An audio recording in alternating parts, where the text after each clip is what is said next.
வணக்கம். ஜெம் செய்திகளுக்காக நான் உங்கள் ஜெனிஷா அகஸ்டன்.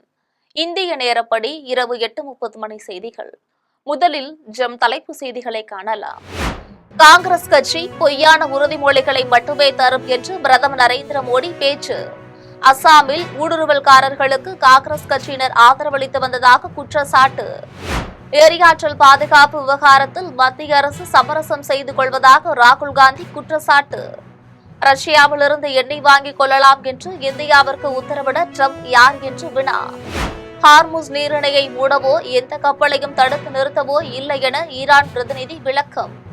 போரை நிறுத்த உலக நாடுகள் அமெரிக்க அதிபருக்கு அழுத்தம் கொடுக்க வேண்டும் என வலியுறுத்தல். மாதவிடாய் காலங்களில் ஊதியத்துடன் கட்டாய விடுப்பு என சட்டம் கொண்டு வந்தால் அது பெண்களை பாதிக்கும். சட்ட இயற்ற உத்தரவிடக் கோரிய மனுவை தள்ளுபடி செய்தது உச்சநீதிமன்றம். எரிவாயு சிலிண்டர் வழங்கல் குறித்து பொய்யான தகவல்களை பரப்பக்கூடாது என மத்திய அரசு எச்சரிக்கை. உண்மையான செய்தியை மட்டுமே வெளியிட ஊடகங்களுக்கு அறிவுறுத்தல். நாடு முழுவதும் பெட்ரோல் டீசல் தட்டுப்பாடு இன்றி கிடைப்பதாக மத்திய அரசு விளக்கம். வீடுகளுக்கு வழக்கம் போல் சமையல் எரிவாயு வழங்க ஏற்பாடு செய்யப்பட்டுள்ளதாகவும் அறிவிப்பு. இனி விரிவான செய்திகளை காணலாம். காங்கிரஸ் கட்சி பொய்யான வாக்குறுதிகளை மட்டுமே தரும், அதை நிறைவேற்ற வேண்டும் என்ற எண்ணம் அவர்களுக்கு கிடையாது என்று பிரதமர் நரேந்திர மோடி குற்றம் சாட்டியுள்ளார். அஸ்ஸாம் மாநிலம் குவகாத்தியில் 4500 கோடி ரூபாய் மதிப்பிலான முடிவுற்ற திட்டங்களை பிரதமர் நரேந்திர மோடி திறந்து வைத்தார். புதிய திட்டங்களுக்கும் அடிக்கல் நாட்டினார். அப்போது கோக்ராஜாரில் உள்ள தேயிலை தோட்ட தொழிலாளர்களுடன் காணொலியில் பேசிய நரேந்திர மோடி, அஸ்ஸாமின் பல தலைமுறை மக்களை மாய கனவுகள் மூலம் காங்கிரஸ் கட்சி ஏமாற்றி வந்ததாக குற்றம் சாட்டினார். காங்கிரஸ் கட்சி சுயநல அரசியலுக்காக சமூகங்களுக்கிடையே பிளவை ஏற்படுத்தி வந்ததாக விமர்சித்த பிரதமர் மோடி, காங்கிரஸ் என்பது பொய் வாக்குறுதிகளை விற்கும் ஒரு கடை என்றும் கூறினார். ஊடுருவல்காரர்களுக்கு காங்கிரஸ் கட்சியினர் எப்போதும் ஆதரவளித்து வந்ததாகவும், இதனால் போடோலாந்தின் மக்கள் தொகையில் சமநிலை சீர்குலைந்துள்ளதாகவும் குறை கூறினார். இந்தியாவின் எரியாற்றல் பாதுகாப்பு விவகாரத்தில் மத்திய அரசு சமரசம் செய்து கொள்வதாக மக்களவை எதிர்க்கட்சித் தலைவர் ராகுல் காந்தி விமர்சனம் செய்துள்ளார். உத்தரப்பிரதேச மாநிலம் லக்னோவில் பகுஜன் சமாஜ் கட்சியின் நிறுவனர் கன்சிராமின் பிறந்தநாள் விழாவில் ராகுல் காந்தி பங்கேற்றார். அப்போது பேசிய அவர், மக்களவையில் எழுந்து தான் பேசும்போது எப்ஸ்டீன் பெயர் வந்தால் உடனே அதை அவை குறிப்பிலிருந்து நீக்கிவிடுகிறார்கள் என்று குற்றம் சாட்டினார். ரஷ்யாவிலிருந்து எண்ணெய் மற்றும் எரிவாயுவை இந்தியா வாங்கிக் கொள்ளலாம் என்று உத்தரவிட அமெரிக்க அதிபர் ட்ரம்ப் யார் என்று வினவினார். இந்தியாவின் பெட்ரோலியத்துறை அமைச்சராக ட்ரம்பை நியமித்தது யாரோ அவர்தான் எப்ஸ்டீனின் நண்பர் என்று பிரதமர் மோடியை மறைமுகமாக விமர்சனம் செய்தார். ஹார்முஸ் நீரிணையை ஈரான் மூடவோ எந்த கப்பலையும் தடுத்து நிறுத்தவோ இல்லை என்று ஈரான் நாட்டுக்கான இந்திய பிரதிநிதி அப்துல் மஜித் ஹக்கீம் இலாஹி தெரிவித்துள்ளார். டெல்லியில் செய்தியாளர்களிடம் பேசிய அவர், ஹார்முஸ் நீரிணை எப்போதும் போல் திறந்திருப்பதாக கூறினார். இன்றைய போர் சூழலில் எண்ணெய் கப்பல்கள் இந்த வழியாக செல்ல சிரமம் ஏற்பட்டிருக்கலாம் என்றும், எந்த காரணத்தை கொண்டும் நீரிணையை ஈரான் மூடவில்லை என்றும் அவர் தெரிவித்தார். இந்த போரை யார் முதலில் தொடங்கினார்களோ அவர்கள்தான் போரை முதலில் நிறுத்த வேண்டும் என்று கூறிய ஹக்கீம், போரை நிறுத்த உலக தலைவர்கள் அனைவரும் அமெரிக்க அதிபருக்கு அழுத்தம் கொடுக்க வேண்டும் என வேண்டுகோள் விடுத்தார். பெண்களுக்கு மாதவிடாய் காலங்களில் ஊதியத்துடன் கட்டாய விடுப்பு என்று சட்டம் கொண்டு வந்தால் அது பெண்களின் வாழ்க்கையை பாதிக்கும் என்று உச்சநீதிமன்றம் தெரிவித்துள்ளது. பணிபுரியும் பெண்களுக்கு நிறுவனங்களில் மாதவிடாய் காலத்தில் ஊதியத்துடன் கூடிய கட்டாய விடுப்பு அளிக்கும் வகையில் சட்டம் இயற்ற மாநிலங்களுக்கு உத்தரவிடக் கோரி உச்சநீதிமன்றத்தில் மனு தாக்கல் செய்யப்பட்டுள்ளது.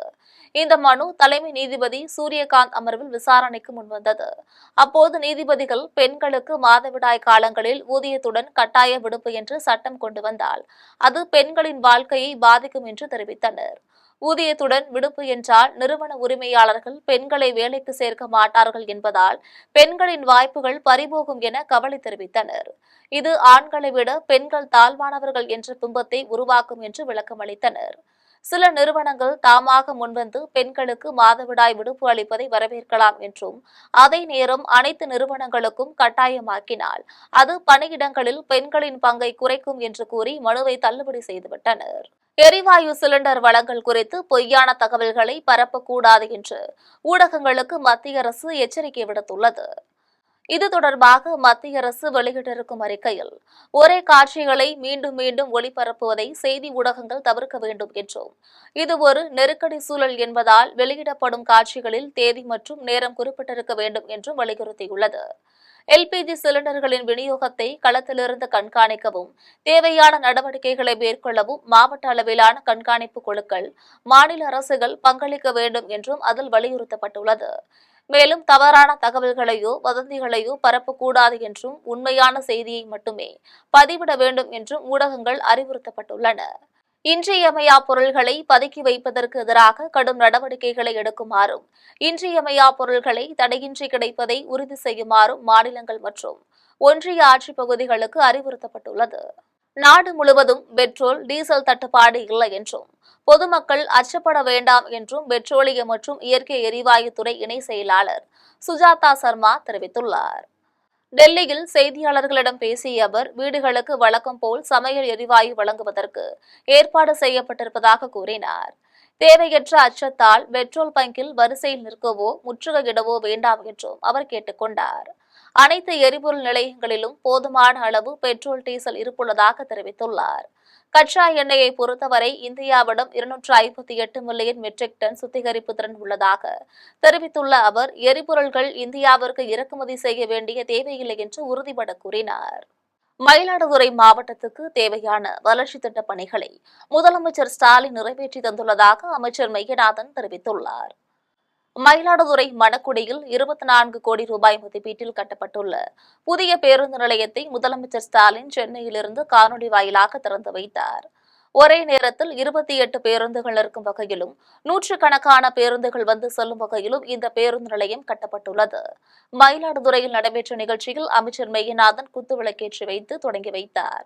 அதனைத் தொடர்ந்து பேருந்துகளை கொடியசைத்து தொடங்கி வைத்தார். இதில் மாவட்ட ஆட்சியர் ஸ்ரீகாந்த், சட்டமன்ற உறுப்பினர்கள் ராஜகுமார், நிவேதா முருகன், கூடுதல் ஆட்சியர் கோகுல், மாவட்ட வருவாய் அலுவலர் பூங்கொடி, நகரமன்ற தலைவர் செல்வராஜ், நகராட்சி ஆணையர் வீரமுத்துக்குமார் ஆகியோர் கலந்து கொண்டனர். அப்போது பேசிய அமைச்சர் மெய்யநாதன், மயிலாடுதுறை மாவட்டத்துக்கு தேவையான வளர்ச்சி திட்ட பணிகளை முதலமைச்சர் மு.க.ஸ்டாலின் நிறைவேற்றி தந்துள்ளதாக தெரிவித்துள்ளார். கோவை மேற்கு புறவழி சாலை முதற்கட்ட பணிகள் நிறைவடைந்த நிலையில் அதனை தமிழ்நாடு முதலமைச்சர் மு.க.ஸ்டாலின் காணொலி வாயிலாக திறந்து வைத்தார். கோவையில் போக்குவரத்து நெரிசலை குறைக்கும் வகையில் மதுக்கரையிலிருந்து நரசிம்மநாயக்கன் பாளையம் வரை சுமார் 32 கிலோமீட்டர் தொலைவுக்கு 3 கட்டங்களாக மேற்கு புறவழி சாலை அமைக்கும் பணிகள் தொடங்கி நடைபெற்று வருகிறது. இந்த பணிக்காக 900 கோடி ரூபாய் ஒதுக்கப்பட்டுள்ளது. முதற்கட்டமாக மதுக்கரையிலிருந்து மாதம்பட்டி வரை 250 கோடி ரூபாய் மதிப்பீட்டில் 12 கிலோமீட்டர் தொலைவுக்கு பணிகள் நிறைவடைந்துள்ளது. அதை சென்னையிலிருந்து முதலமைச்சர் மு.க.ஸ்டாலின் காணொலி வாயிலாக திறந்து வைத்தார். பொள்ளாச்சியிலும் கேரளத்திலும் இருந்து பேரூருக்கும் சிறுவாணி சாலைக்கும் செல்வோர் புறவழி சாலையை பயன்படுத்திக் கொள்வதால் போக்குவரத்து நெரிசல் சற்று குறையும் என எதிர்பார்க்கப்படுகிறது. கோவை உக்கடம் பேருந்து நிலையத்தில் போக்குவரத்தை தொடக்கி வைத்த மாவட்ட ஆட்சியரும் மாநகராட்சி ஆணையாளரும் பேருந்தில் பயணித்து பயணிகளிடம் கலந்துரையாடினர். கோவை உக்கடம் பேருந்து நிலையம் 13 கோடி ரூபாய் மதிப்பீட்டில் நவீனமயமாக்கப்பட்டு இன்று திறந்து வைக்கப்பட்டது. இந்த பேருந்து நிலையத்தில் வணிக வளாகங்கள், காத்திருப்பு இருக்கைகள், பொது வைஃபை வசதிகள், மாற்றுத்திறனாளிகளுக்கான தளங்கள், சிசிடிவி கேமராக்கள், தாய்மார்கள் பாலூட்டும் அறைகள் ஆகிய வசதிகள் உள்ளன.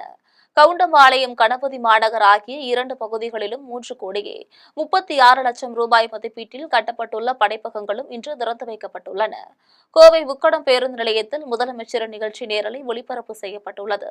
இந்த நிகழ்ச்சியில் மாவட்ட ஆட்சியர் பவன்குமார், மாநகராட்சி ஆணையாளர் சிவகுரு பிரபாகரன், மேயர் ரங்கநாயகி, துணை மேயர் வெற்றி செல்வன், கவுன்சிலர்கள், பொதுமக்கள், பேருந்து ஓட்டுநர், நடத்துனர்கள் கலந்து கொண்டனர். தொடர்ந்து பேருந்தில் பயணித்த ஆட்சியரும் ஆணையாளரும் பொதுமக்களிடம் கலந்துரையாடினர்.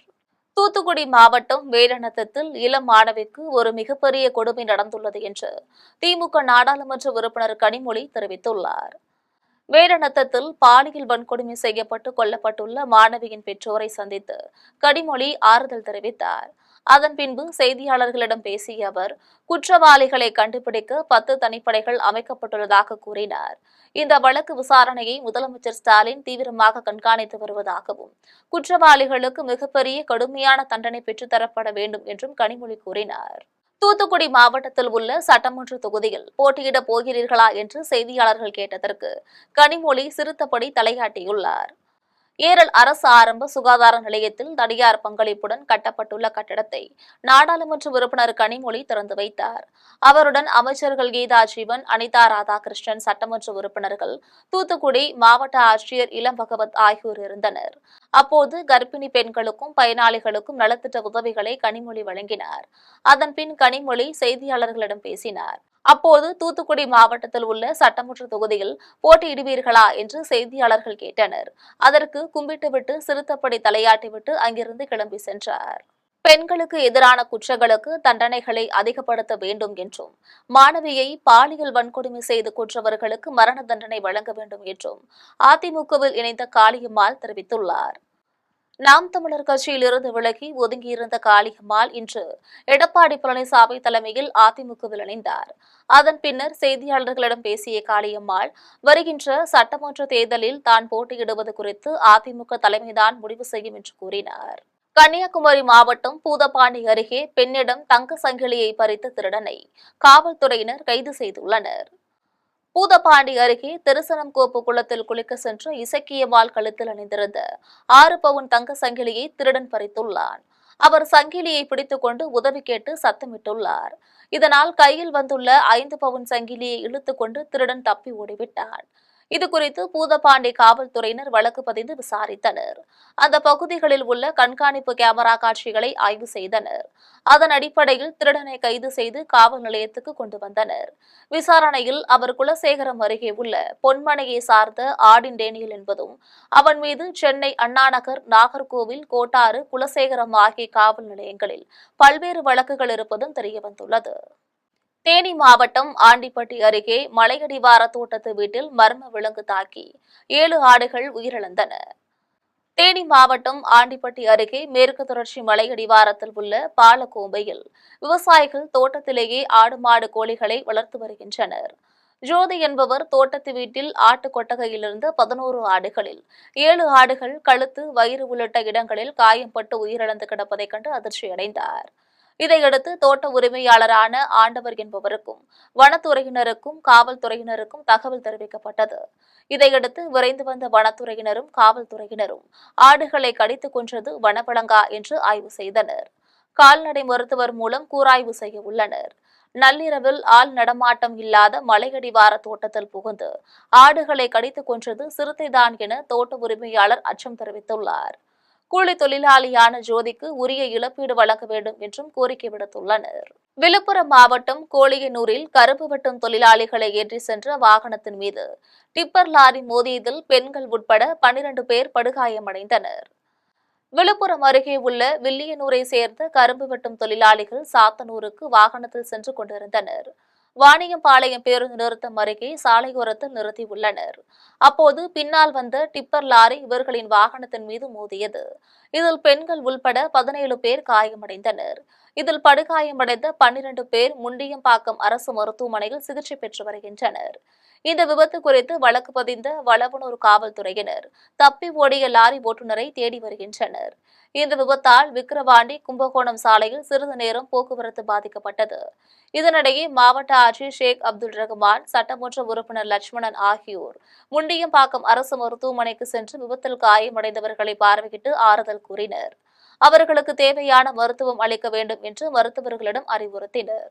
நீலகிரி மாவட்டத்தில் முதன்முறையாக சூரியகாந்தி மலர்கள் பயிரிடப்பட்டுள்ளன. நீலகிரி மாவட்டத்தில் தேயிலைக்கு அடுத்தபடியாக 50,000 சதுர மீட்டர் பரப்பளவில் கார்னேஷன், லில்லியம், கிரிசாந்தம், ஜெர்பரா ஆகிய கொய்மலர்கள் பயிரிடப்பட்டுள்ளன. இந்த தொழிலில் 300க்கும் மேற்பட்ட விவசாயிகள் நேரடியாகவும் 3000 தொழிலாளர்கள் மறைமுகமாகவும் பணியாற்றி வருகின்றனர். இந்நிலையில் கோத்தகிரி கட்டப்பட்டு அருகே கூக்களில் முதன்முறையாக சூரியகாந்தி பயிரிடப்பட்டுள்ளது. ஒரு மலர் 5 ரூபாய் முதல் 25 ரூபாய் வரை விற்கப்படுகிறது. பெங்களூர், சென்னை உட்பட இந்தியாவில் பல்வேறு இடங்களுக்கும் அலங்காரத்துக்காக அனுப்பப்படுகிறது.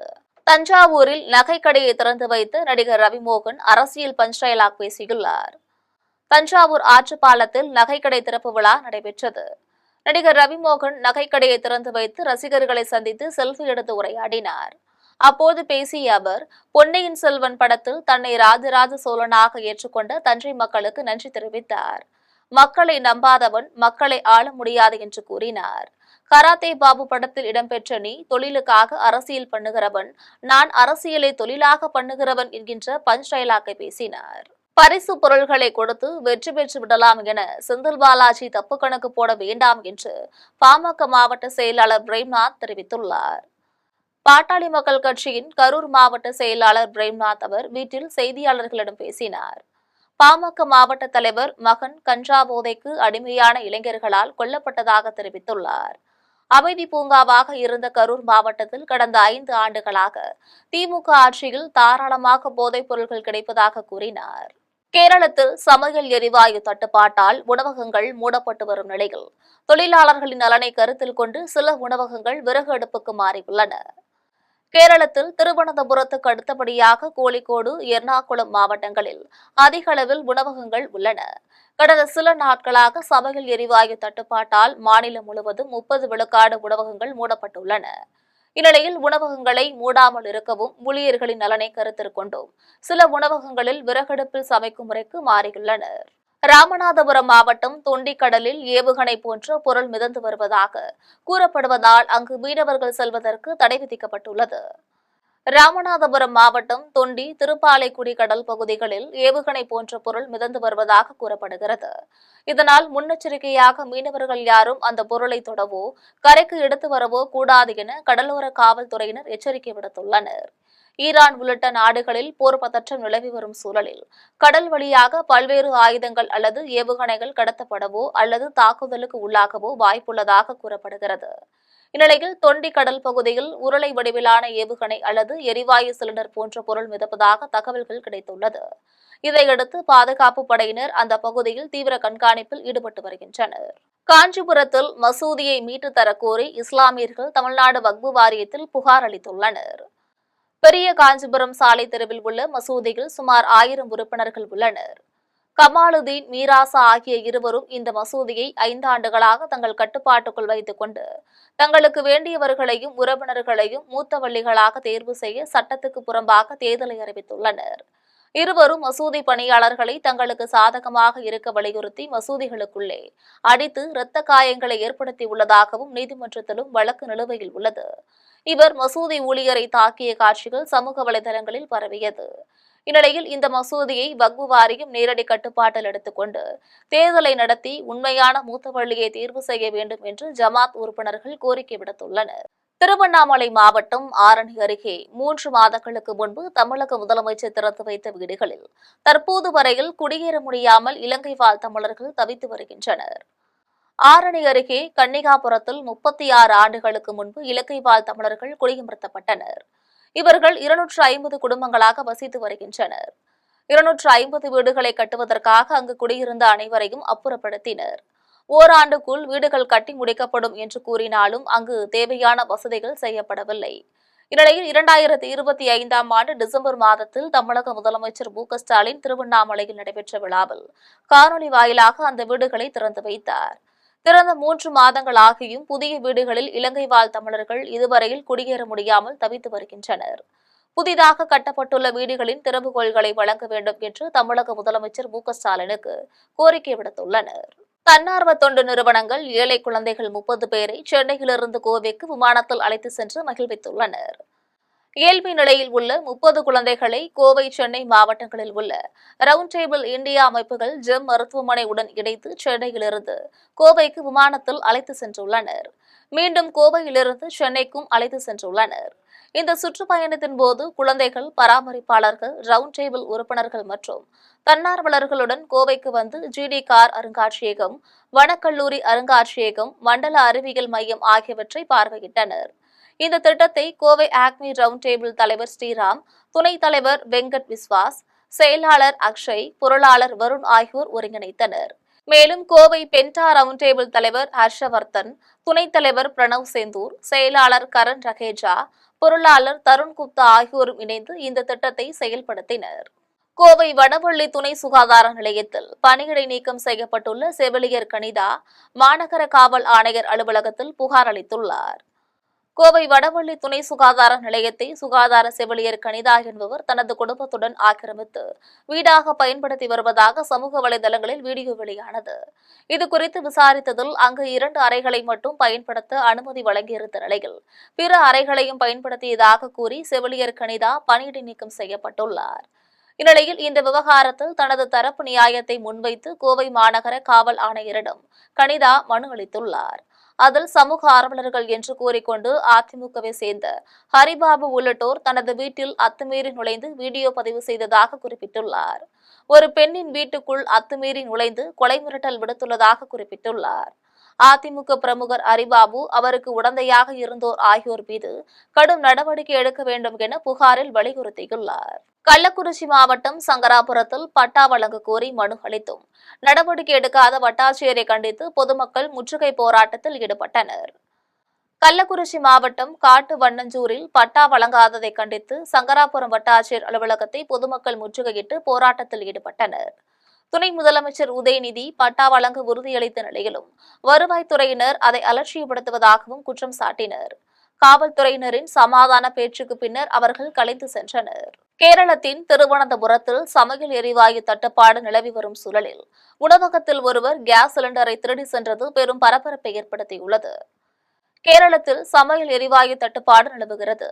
இந்த சூழலில் திருவனந்தபுரம் ஆரியசாலா உணவகத்தில் நள்ளிரவில் புகுந்த திருடன் ஒருவன் சிலிண்டரை திருடி சென்ற சிசிடிவி காட்சிகள் வெளியாகி பரபரப்பை ஏற்படுத்தியுள்ளது. இதுகுறித்து உணவக உரிமையாளர் அளித்த புகாரின் பெயரில் கோட்டை காவல்துறையினர் தீவிர விசாரணை மேற்கொண்டு வருகின்றனர். எரிவாயு தட்டுப்பாட்டால் உணவகங்கள் மூடப்படும் நிலையில் இத்திருட்டு சம்பவம் பெரும் அதிர்ச்சியை ஏற்படுத்தியுள்ளது. விழுப்புரம் மாவட்டம் கடுகப்பட்டு மக்கள் பேருந்து வசதி கோரி சாலை மறியல் போராட்டத்தில் ஈடுபட்டதால் அதிகாரிகள் உடனடியாக பேருந்தை இயக்கினர். விழுப்புரம் மாவட்டம் கடுகப்பட்டு மக்கள் 4 ஆண்டுகளாக பேருந்து வசதிகள் ஏற்படுத்தி தரும்படி கோரிக்கை விடுத்து வருகின்றனர். இதனைத் தொடர்ந்து ஊர் மக்கள் நடத்திய சாலை மறியலால் 1 மணி நேரம் போக்குவரத்து பாதிக்கப்பட்டது. இதையடுத்து உடனடியாக பேருந்து இயக்கப்பட்டதால் பொதுமக்கள் போராட்டத்தை கைவிட்டு அதே பேருந்தில் மகிழ்ச்சியுடன் ஊருக்கு சென்றனர். புதிய சாலை அமைக்கப்பட்டும் பேருந்து இயக்கப்படாத நிலையில் மக்களின் இந்த அதிரடி போராட்டத்திற்கு பின்னர் நீண்ட கால கோரிக்கை நிறைவேறியுள்ளது. குடியாத்தம் உள்ளிக்கிடங்கில் கால்நடை பராமரிப்பு சிகிச்சை மையம் கட்டுவதற்கு சட்டமன்ற உறுப்பினர் அமலுவிஜயனும் நகராட்சி தலைவர் சவுந்தரராஜனும் அடிக்கல் நாட்டினர். வேலூர் மாவட்டம் குடியாத்தம் நகராட்சி உள்ளிக்கிடங்கில் 46 லட்சம் ரூபாய் மதிப்பீட்டில் கால்நடை பராமரிப்பு சிகிச்சை மையம் கட்ட பூமி பூஜை நடைபெற்றது. இதில் சட்டமன்ற உறுப்பினர் அமலுவிஜயன், நகராட்சி தலைவர் சவுந்தரராஜன் ஆகியோர் கலந்து கொண்டு பூமி பூஜை செய்து பணிகளை தொடங்கி வைத்தனர். இதில் நகராட்சி உறுப்பினர்கள் மோகன், அமர்நாத், நகராட்சி அலுவலர்கள் ஜிபேர், முகமது அலி, பிரபுதாஸ் ஆகியோர் கலந்து கொண்டனர். அதேபோல் மண்ணாடி ராமசாமி சாலையில் சிறுபாலம் கழிவுநீர் கால்வாய் கட்டும் பணியையும் தொடங்கி வைத்தனர். இதில் நகராட்சி உறுப்பினர்கள் சுமதி, மகாலிங்கம் ஆகியோர் கலந்து கொண்டனர். மீண்டும் ஜெம் தலைப்பு செய்திகள். காங்கிரஸ் கட்சி பொய்யான உறுதிமொழிகளை மட்டுமே தரும் என்று பிரதமர் நரேந்திர மோடி பேச்சு. அசாமில் ஊடுருவல்காரர்களுக்கு காங்கிரஸ் கட்சியினர் ஆதரவளித்து வந்ததாக குற்றச்சாட்டு. எரியாற்றல் பாதுகாப்பு விவகாரத்தில் மத்திய அரசு சமரசம் செய்து கொள்வதாக ராகுல் காந்தி குற்றச்சாட்டு. ரஷ்யாவிலிருந்து எண்ணெய் வாங்கிக் கொள்ளலாம் என்று இந்தியாவிற்கு உத்தரவிட ட்ரம்ப் யார் என்று வினா. ஹார்முஸ் நீரிணையை மூடவோ எந்த கப்பலையும் தடுத்து நிறுத்தவோ இல்லை என ஈரான் பிரதிநிதி விளக்கம். போரை நிறுத்த உலக நாடுகள் அமெரிக்க அதிபருக்கு அழுத்தம் கொடுக்க வேண்டும் என வலியுறுத்தல். மாதவிடாய் காலங்களில் ஊதியத்துடன் கட்டாய விடுப்பு என சட்டம் கொண்டு வந்தால் அது பெண்களை பாதிக்கும். சட்ட இயற்ற உத்தரவிடக் கோரிய மனுவை தள்ளுபடி செய்தது உச்சநீதிமன்றம். எரிவாயு சிலிண்டர் வழங்கல் குறித்து பொய்யான தகவல்களை பரப்பக்கூடாது என மத்திய அரசு எச்சரிக்கை. உண்மையான செய்தியை மட்டுமே வெளியிட ஊடகங்களுக்கு அறிவுறுத்தல். நாடு முழுவதும் பெட்ரோல், டீசல் தட்டுப்பாடு இன்றி கிடைப்பதாக மத்திய அரசு விளக்கம். வீடுகளுக்கு வழக்கம் போல் சமையல் எரிவாயு வழங்க ஏற்பாடு செய்யப்பட்டுள்ளதாகவும் அறிவிப்பு. இத்துடன் ஜெம் செய்திகள் நிறைவடைகின்றன. மீண்டும் ஜெம் செய்திகள் இரவு 12 மணிக்கு. உடனுக்குடன் செய்திகளை காண ஜெம் லைவ்.tv என்ற இணையதளத்தில் இணைந்திருங்கள். நன்றி, வணக்கம்.